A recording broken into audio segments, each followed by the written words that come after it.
I swear, if you'd asked me at sunrise, I'd have said Willow Creek was the most boring neighborhood in town, just endless rows of houses. The hum of sprinklers, the faint scent of toast drifting through open windows, and honestly, I liked it that way, calm, predictable, the sort of place where nothing ever happened except maybe the occasional Amazon package mix-up. But then, out of nowhere, everything flipped on its head. It started with a single sharp bark. One of those sounds that grabs you by the spine and shakes you awake, and before I could even grab my coffee, a second bark, louder, closer, like the kind of noise that tells you something's really wrong, and then a deep, guttural howl that sent chills straight through every window on the block. There, at the end of a neighbor's side yard, wedged between the black iron bars of the fence, was this massive German shepherd fur bristling, eyes wild, mouth frothing as he thrashed and cried out, his head jammed so tight he couldn't move, and it was obvious, painfully obvious, he was terrified, completely losing it. Not aggressive, just desperate, that look, right? When even the toughest creature is nothing but raw fear. People started pouring out of their houses, drawn by the noise mister. Halverson from across the street, always the first one to lend a hand, and Eli, that tall, skinny kid with a mop of brown hair, both trying to talk the dog down, holding out gloved hands, soothing words, but none of it mattered because that shepherd was having none of it, slamming against the bars, pawing at the ground, yelping with every jerk, just making it worse for himself. Someone tried dish soap, of all things, the logic being if you can slide a ring off a swollen finger. Maybe you can slide a head out of a fence, but the dog shrieked whenever anyone touched his neck, and it was clear, heartbreakingly clear, he didn't get they were trying to help, not hurt. Another neighbor dialed animal control. Someone else tried the owner. No answer, tension climbing with every passing minute. The dog's breathing coming in ragged gasps, tongue lolling, and you could feel the helplessness washing over everyone, parents clutching their kids, teenagers filming on their phones, voices flying, try twisting his head, dump water on him, cut the bars, but nobody actually sure what to do. Eli crouched low, kept whispering, "Easy, buddy, just hold on." But you could see in his face we were running out of options, and the shepherd, poor thing, was running out of time. By then a crowd had gathered. Willow Creek's morning routine shattered. All eyes glued to this trapped dog, strangers united by a mix of curiosity, fear, and a deep urge to do something, anything. A young woman tried coaxing the shepherd with a treat, but he ignored her, too far gone in panic, letting out a howl that made even the bravest among us wince. "He's going to pass out," someone whispered and missed her. Halverson checked his phone, voice shaking. Animal control says 20 minutes. That could be too late. People kept their distance. No one wanted to be the next headline. Local man mauled by trap dog. And then, right when it felt like things couldn't get any worse, fate decided to flip the script. From the far side of the yard, you hear this soft, almost comical shuffling, and there he was, Noah, not even 2 years old, crawling through the grass in sky-blue pajamas, oblivious to the chaos, just drawn in by the noise.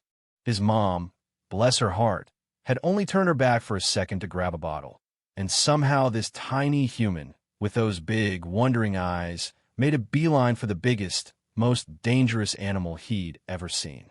Before anyone could react, before anyone could even process the absurdity, Noah had crossed the yard, plopped himself down right next to the gate inches from the shepherd's foam-flecked jaws, and pressed his little hands on the iron bars. Time froze. You could hear a pin drop. Someone gasped, "Noah!" But he didn't even flinch. And here's the part one still can't get over. The shepherd, who had been thrashing and snarling, suddenly stopped. Completely. Those wild, terrified eyes locked onto this tiny kid. And in that instant, all the panic melted away. It was like watching a storm dissolve into a sunrise. Just total, sacred silence.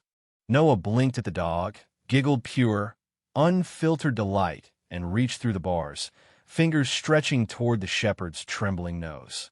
Everyone stood there, frozen, ready to leap, ready to scream, but something held us back. Maybe instinct, maybe just awe. "Mister."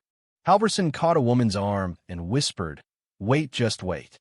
The shepherd's breathing slowed, ears lifting, tail twitching, and then this soft, apologetic whine, nothing like the cries from before. Noah pressed his palm against the dog's nose, giggling again, and for the first time, the shepherd's whole body relaxed, muscles going limp, eyes closing in relief, a slow, shuddering breath that seemed to drain every ounce of fear from the air. No one said a word. You could see tears glistening in people's eyes, adults who had been too scared to get near, now holding their breath, spellbound. Then, as if to drive home the miracle, the shepherd licked Noah's tiny fingers, a gentle, grateful gesture that sent a ripple of gasps through the crowd. "Did you see that?" someone whispered, voice cracking. The shepherd, once a wild animal, now utterly calm, eyes fixed on this baby like he was the only anchor in a world gone mad. Finally, with the tension broken, Eli and Mr. Halverson crept forward, careful not to spook the dog, and one by one, neighbors closed in. Someone braced the shepherd's body, another checked the bars, and Eli, glancing at Noah for courage, gently turned the dog's head a slight twist, a soft nudge, and, like magic, the head slipped free. Cheers exploded, relief and joy sweeping through the crowd. Parents hugging their kids, strangers high-fiving, someone openly sobbing. The shepherd, panting but free, didn't bolt instead. He walked straight to Noah and pressed his giant head to the baby's shoulder, like a knight kneeling before a king. Noah squealed in delight, patting the dog's ear, and for a moment, all was right in the world. Phones snapped pictures, videos rolled, but none of it could capture what we felt in that second of bond that cut through fear, a lesson none of us expected. Grown adults, paralyzed by caution, have been shown up by a toddler who knew no fear, no judgment, just simple kindness. The shepherd, once the center of a nightmare, now the hero of a fairy tale, and Noah, well, he just giggled, probably thinking he'd made a new friend. Later, people would argue about what really happened. Was it luck, instinct, some kind of miracle? But you know what I think?